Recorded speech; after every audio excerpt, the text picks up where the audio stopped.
You know, it'll amaze you how many different situations one child will be in over the course of 1 year in school.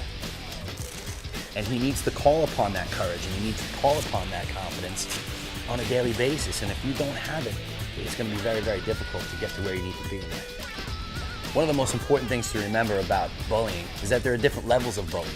And people think that they're going to come to a martial arts school and they're going to learn how to fight, and then we're going to go out and fight bullies. But that's not how it works. A bully doesn't start with physical violence. They don't just come after you and attack you. So what I do is I take a student and I do teach them how to fight. I teach them how to kickbox. I teach them how to grapple, which is defending themselves on the ground. So then they know they have the confidence that if it ever did get to that level, I'd be able to keep myself safe.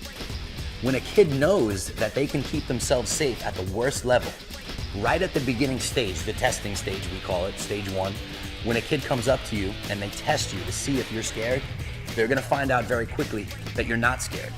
And when you throw your shoulders back and you look at someone in the eyes and you tell them, say, hey, don't call me that name.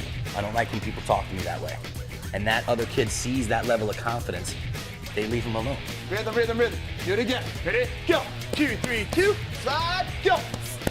Before I started getting bullied, now I'm being not bullied anymore. Most of my kids don't ever have to get to the point where they actually use the physical knowledge that I've given them on another person. We don't ever want it to get to that point. We want them to be able to stop it right at the beginning, stage 1 we call it. If a parent were to come to me and say, you know, aren't you worried about your children getting hurt? Are you teaching them to fight? Are you teaching them to be aggressive? I think I would tell them a couple things. First of all, one of the things that's stressed a lot here is discipline. It's not go out on the mat and hit each other, or even when you are in a sparring situation, it's not go crazy and do whatever you want. There are rules. Same type of game that we just played with the jab, just now you use your cross, okay? I used to get in fights in school, and that didn't go over well with my teachers at all. A kid that picks on other kids, a lot of people think it's because they have a high level of self-esteem. It's usually the opposite. Usually a kid that picks on other kids and bullying other kids is because they don't really feel truly good about themselves. So even a child like that is more than welcome to come into my school, because I'm going to show them how to build their own confidence so that they don't feel the need that they have to do that anymore. It actually makes you a better person, makes you stand up for yourself, makes you keep your head held high.